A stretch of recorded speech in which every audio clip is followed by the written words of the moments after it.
Partia Demokratike ka përmbyllur procesin e riorganizimit të strukturave të saj drejtuese duke zgjedhur drejtuesen e re të Këshillit Kombëtar dhe kryesinë e re të partisë. Në mbledhjen e fundit Këshilli Kombëtar miratoi 20 anëtarët e rinj të kryesisë me vot, ku rreth 60% e përbërjes përbëhet nga gra, vajza dhe të rinj në moshën 35 vjeçare, në një përpjekje për të ndërtuar përvojën politike me energjinë e brezit të ri. Në një intervistë të dhënë për televizionin 6+1 Vlora gjatë kësaj të premteje, kryetaria e Partisë Demokratike të Vlorës Nada Meçorapaj e cilësoi këtë mbledhje si një nga më të rëndësishmet për jetën organizative të partisë. Sipas saj, për herë të parë në historinë e Partisë Demokratike, në garë për drejtimin e Këshillit Kombëtar kandiduan 2 gra, një zhvillim që dëshmon rritjen e rolit të grave në vendimarrje dhe në politikë. Një mbledhje shumë e rëndësishme, në të cilën merrin pjesë rreth 330 anëtarë të Këshillit Kombëtar.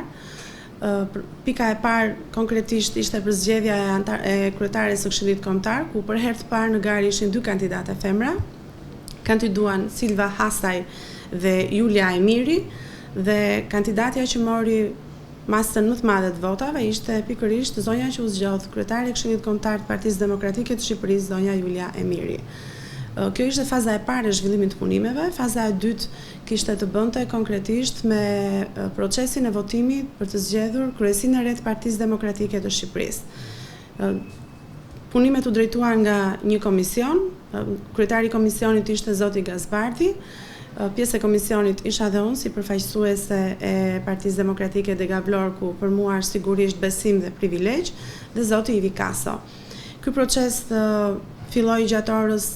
7 pasdites deri në orën 9 ishte procesi i votimit, dhe faza e dytë ishte procesi i numërimit të votave, ku shumë demokratik, transparent dhe korrekt ka zgjatur deri rreth orëve të para të mëngjesit të ditës së nesërme. Meçorapaj u ndal edhe në përbërjen e kryesisë së re, duke theksuar se ajo përfshin figura me përvojë dhe me peshë në Partinë Demokratike, por edhe të rinj. Ajo nënvizoi gjithashtu edhe përfaqësimin në komision në zgjedhjen e anëtarëve të kryesisë, duke theksuar se ishte nder dhe privilegj që edhe ajo të ishte pjesë e këtij komisioni. Sipas kryetares së Partisë Demokratike, procesi i votimit dhe i numërimit të votave u zhvillua me transparencë të plotë dhe në frymë demokratike, duke garantuar një proces të rregullt dhe të besueshëm për të gjithë anëtarët. Për ne, si Parti Demokratike e Degës Vlorë, për mua si kryetare partie, po mendoj dhe më gjerë, zgjedhja e Atyrt Hoxhës si përfaqësues i kryesisë së Partisë Demokratike në qendër si antar i kryesisë ishte një vlerësim shumë i madh, jo vetëm për atë vet, po dhe për degën e Partisë Demokratike të qytetit të Vlorës. Në fakt, njërisi tjetër është dhe zgjedhja e një tjetër djali nga Vlora, që është Nikola Kedhi, i cili me përkushtimin, korrektesën dhe punën që e karakterizon, jam e bindur që do të na ndihmojë jo vetëm ne, por të gjithë do të vazhdoj akoma të jap një tjetër dritë Partisë Demokratike. Sigurisht, Atyrt Hoxha ka një investim shumë të madh në Partinë Demokratike në Degën e Vlorës. Është një moment i cili për mua si kryetare partie e meritonte këtë lloj vlerësimi, dhe jam e bindur që puna dhe këmbgulja e tij do të jetë krameje si e Tirdit dhe Nikolës për të udhëhequr të gjitha proceset e tjera që do të kemi,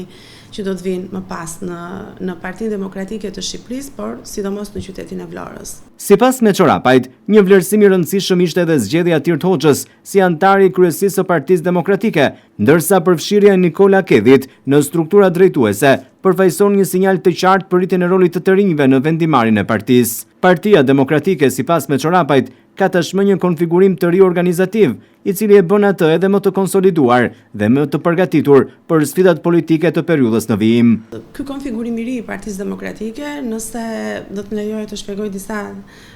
teknika, që tek fleta e votimit ishte ndarë në 3 anekse. Aneksi i parë u përkiste zonjave, nga të cilit u përzgjodhen 6 gra.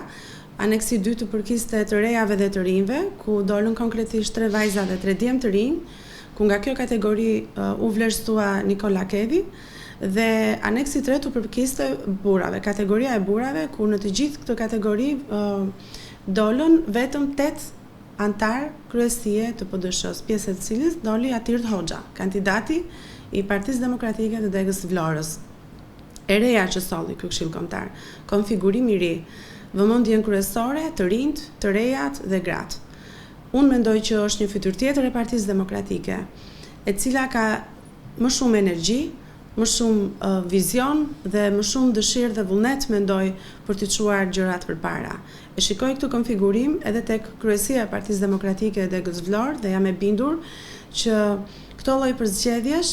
me këtë lloj energjie dhe fryme do të bëjnë më të mirën dhe do të na sjellin fitoren e shumë pritur të Partisë Demokratike.